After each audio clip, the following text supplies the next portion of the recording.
Pulang duluan ya sekarang. Aku antar. Kita pulang sekarang, Rose. Ayo Axel, bye-bye. Always.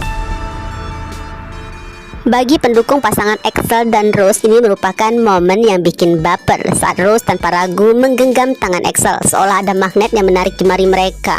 Adegan sederhana tapi maknanya begitu besar. Di sisi lain, momen ini justru menjadi pukulan telak bagi Ken. Ekspresi Ken cukup kasihan banget, tatapannya kosong, wajahnya melongo, seolah nggak percaya kalau Rose menunjukkan pilihan tepat di depannya. Ironisnya, situasi ini mengingatkan pada kejadian yang pernah dialamin Fata. Saat itu ya, Fata harus menyaksikan Ken dan Rose berpegangan tangan mengumumkan kalau mereka udah jadian. Bedanya, Fata saat itu harus memilih mundur karena merasa semua hal terjadi akibat kesalahannya sendiri, hingga Rose akhirnya berpaling pada Ken. Sementara Ken meskipun jelas terluka namun belum terlihat akan menyerah. Ken tahu hubungan Rose dan Axel saat ini hanya sebatas calon tunangan yang terikat wasiat keluarga. Artinya menurut sudut pandangnya peluang itu masih ada.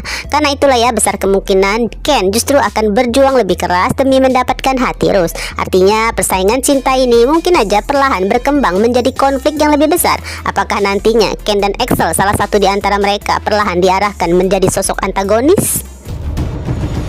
Jadi ceritanya setelah meeting dengan Ken sore itu, rupanya Rose langsung menemui Devon dan Haruna membahas proses tes Haruna di pendidikan Alpheric agar bisa memperoleh dokumen resmi untuk melanjutkan kuliah di Avalon. Namun tanpa diduga, Haruna sebelumnya udah menghubungin Ken untuk datang ke sana.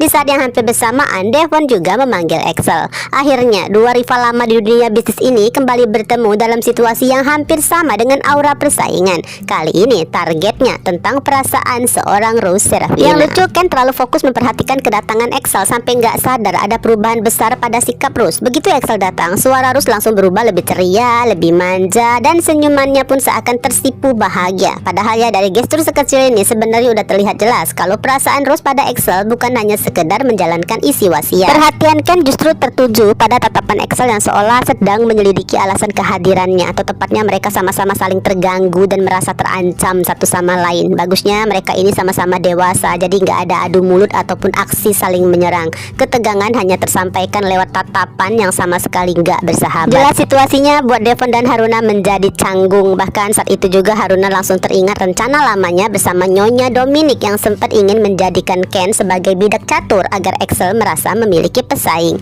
Ironisnya malam itu Haruna justru menyaksikan sendiri persaingan yang harusnya nggak perlu terjadi. Padahal ya, sejak awal Haruna saat menjadi Blade udah berkali-kali mengingatkan Ken bahwa pendekatan itu hanya sekedar misi, bahwa Ken dilarang keras jatuh cinta pada Rose karena pada akhirnya Rose ditakdirkan untuk bersama Axel. Masalahnya urusan hati memang gak pernah bisa diperintah. Ketegangan makin terasa ketika keduanya serentak mau mengantarkan Rose pulang, pertanda persaingan udah masuk ke level berikutnya. Namun Axel dengan senyum lembutnya pada Rose mengingatkan alasan yang sangat sederhana dan sulit dibantah, karena mereka memang tinggal di rumah yang sama. Tentu aja guys, Ken pun gak tinggal diam dengan langsung mengatakan kalau Rose masih dibutuhkan untuk membahas pekerjaan. Namun alasan ini hanya mengada-ngada, dan emang dari sorot mata Ken yang lebih tertuju ke Axel pun hanya untuk menantangnya. Sekali lagi suasana menjadi makin panas meskipun keduanya tetap menjaga sikap. Sepertinya ini adalah momen bagi Rose harus menunjukkan pilihannya dengan sangat jelas. Gimana pun Rose udah sepenuhnya dalam keadaan sadar dan tenang saat menandatangani surat wasiat yang berarti menerima semua pengaturan juga konsekuensi di dalamnya, termasuk rencana pertunangannya dengan Axel. Namun yang lebih penting, Rose sendiri jauh lebih ingin menjaga perasaan Axel. Maka dengan sangat hati-hati ya, Rose meminta pada Ken untuk melanjutkan pembahasan pekerjaan mereka esok hari aja. Nah, spontan senyuman Axel pun semakin manis. Selain memenangkan persaingan tersebut juga karena emang Axel selalu bersikap penuh kelembutan untuk sosok prinses tercintanya. Sedangkan Ken belum sempat mencerna rasa kecewanya. Tahu-tahu harus mendapatkan hal yang jauh lebih menyakitkan. Karena saat itu juga Rose langsung menghampirin Axel, menggenggam tangannya dengan ekspresi senyum yang penuh kebahagiaan. Mungkin ya memang ini adalah tindakan yang paling terbaik untuk Rose menghentikan harapan Ken sebelum semakin dalam. Sayangnya usaha Rose masih belum sepenuhnya berhasil. Meskipun sangat melangsa, namun tetap terlihat Ken gak akan semudah itu menyerah. Namun momen manis antara Axel dan Rose berhenti sampai di sini aja guys. Lagi-lagi gak diperlihatkan perjalanan mereka pulang bersama. Gak ada tuh adegan di mobil, candaan kecil ataupun percakapan yang bisa semakin memperkuat chemistry mereka. Tiba-tiba Tiba-tiba aja ya Rus udah berada di apartemen Akila untuk membahas pekerjaan. Nggak tahu deh ya kemana ke Excel setelah itu. Apakah Excel hanya mengantarkan Rus sampai ke lobi, lalu Excel pulang sendiri ke rumah Alferik dan membiarkan Rus nanti pulang sendiri naik taksi online? Ataukah justru Excel menunggu Rus dalam mobil sampai meeting mereka selesai? Padahal kan akan jauh lebih menarik kalau Excel ikut bertemu Akila. Bayangkan kalau aja Akila mulai menginterogasi Excel dengan gaya khasnya.